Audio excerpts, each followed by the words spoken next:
Hi everyone, I would like to introduce you to my bird fossil. It's a bird skull. No, I'm joking, it is not. It is not a bird skull, but it has an overall shape and even have some lines there, kind of reminds you of the beak, that a lot of people would think of as a bird skull. And actually I do get this a lot from students who see this fossil, and this is a fossil, but it's something else I'll talk about in a second.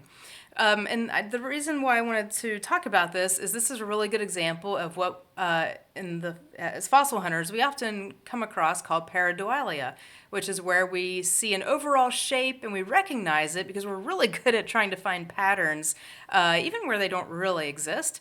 And, like, oh, what does this overall kind of look like, sort of thing. And that's what we tend to do when we're looking at, when we find animals and things in clouds.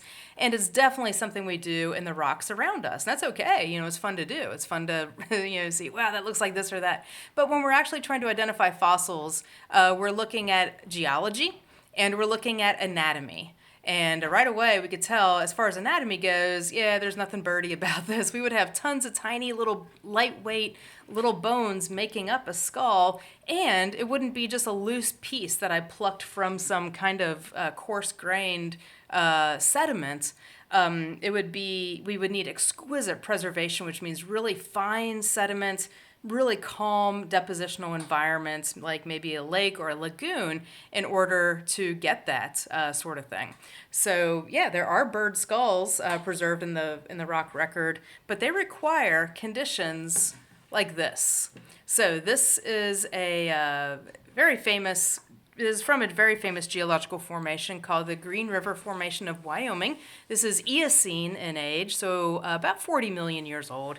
And a really cool thing about it is it's obviously a fish. And I'm not saying it's a fish because it has the overall shape of a fish, though it does because so much of it is here, but it's because of the bones. We actually have bones. We have all these little ribs. We have even some fins where we get not bony material, but still pretty tough material. You know what fish fins are made out of. We have all these little neural spines all up the vertebrae, and then the skull here, and it gets a little tricky to see what's going on. We can't really see an eyeball necessarily or anything, but we have amazing preservation, and this does occur in places that are called Lagerstätten, which means just exquisite preservation, and the Green River Formation of Wyoming is one of these. And so again, the overall shape isn't what we're looking for, it's what is it made out of? Because as paleontologists, we need to, first and foremost, be geologists, because check out this rock. Let me find here we go. Here's the part that we can see really well. We have these really fine, take me a minute to get this focused, really fine layers of sediment. I don't think it wants to focus on that. That's a little tough. Well, anyway, there's these little horizontal lines, which means really slow, gradual deposition of mud. Oh, that's a little bit better. In this lake or lagoon, a really calm environment that allows for the exquisite preservation of a body like this. So, if we were going to find a fish or a bird, back to my little bird here, right? If we're going to find something with such tiny, delicate bones, it really has to be in a place that has really good preservation of fossils. And that means that we have a depositional environment with really slow, gradual deposits of very fine sediment like mud or clay or chalk, as in this example here. Now, most of the bones that we find in many parts of the world, and this also includes the marine invertebrates that we find in Kentucky, are often pretty busted up and kind of tumbled and tossed around, and that's because Kentucky is made up of a lot of storm deposits.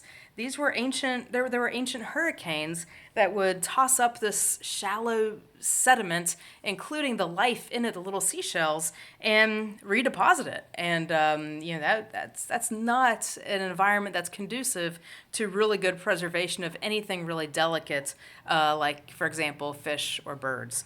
So we're not going to get that. But we often do look for bone in places, and I wanted to show you, I have some examples here that don't look like anything special.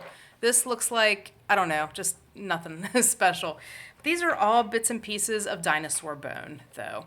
And they don't look like it because when we think about finding bone, we think of, we know what a femur looks like, for instance. We know what, just that classic dog bone shape. We're looking for things like that.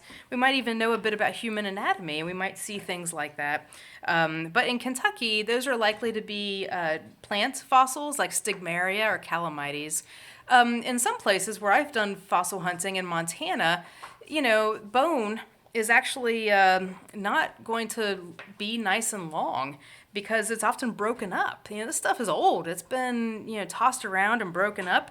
But I could tell that all of this is bone. This is probably the best example because we have a smooth, silky surface. And then when we turn it over, we have what we would expect to find in bone, a bunch of holes, okay? Notice none of these are made out of sand or mud. And that's probably the biggest thing I see is when people say that they've got a fossil, they'll show something, but it's like a sandstone or a mudstone. It's made up of grains of sediment. Fossils won't really be like that unless it's a mold and cast situation, but that's something that's still not really what you're talking about. It's going to be made of bone, and this still is bone. In fact, and I'll talk about my research later on too. One of the things I do is I take thin sections of fossil bone and actually look at the bone tissue, and we find lines, not too different from tree rings in a tree, and can determine the rate of growth of dinosaurs as well as their metabolism and stuff like that. It's a field called paleohistology, and it's really booming right now. Anyway, I wouldn't do that with any of these because these are in really bad shape, and that's why I have these as part of my teaching collection because they're not worth anything to the Museum of the Rockies who found these. So, but we have a flat or shiny surface, we have holes, and this is not sand, this is not mud, this is actually bone. But because of the fossilization process, it's been replaced to a large extent by phosphorus, by iron oxide, calcite, silica, all sorts of minerals that go in here, taken by water, that will go in and replace the original material. And this is, one of the many fossilization processes. So all of these bits of bone, they don't look like anything special. You would just not pay attention to them. But this is actually what bone looks like. It doesn't always have a bone shape. I can't tell what animal these belong to. I'm going to assume it's dinosaur because they're all, decent sized chunks, and those were the biggest animals to live during this time in the late Cretaceous of Montana. But I have no idea. I couldn't tell you if it's Triceratops or Edmontosaurus or Tyrannosaurus rex. Gallimimus, it could be many things. And in fact, some of them, this really dense one, actually, I think, because of its density, I don't think it's dinosaur. I think it's turtle, because turtles have much more dense ribs. And these were found from ancient floodplain deposits, and turtle is actually really common in these places. So again, even when we have and none of these look like much, but we have the kind of shinier surface and then the holes. This one's really holy, which indicates part of the skull as part of the cranial material of a dinosaur because that tends to have a lot more pneumatization. Speaking of turtles, back to our bird skull, which is not a bird skull at all. This is actually a turtle scute, a piece of a turtle scute or turtle shell, same formation, Hell Creek Formation of Montana, and they would be kind of ornamented. So turtles back then, and I'm not a turtle person. I'm sure someone could immediately tell what the species is. Who knows anything about turtles? Ancient turtles from from Cretaceous rock in North America. But we have this kind of decorative feature, and that's real. That's not broken or anything. That would have been the real shell.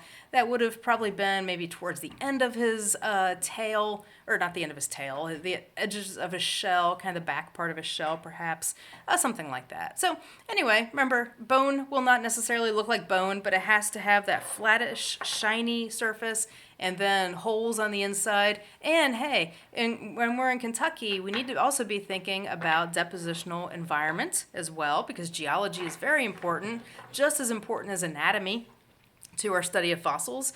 And also, We're not likely to find a whole lot of bone because most of the rocks in Kentucky predate animals with decent sized bones at all. So, unless it's something recent like a woolly mammoth or bison or something, we're not likely to find a lot of that. We will instead find marine invertebrates. Not fish, because again, way too delicate to be preserved in our local rocks, but still, a lot of marine stuff. So, happy hunting!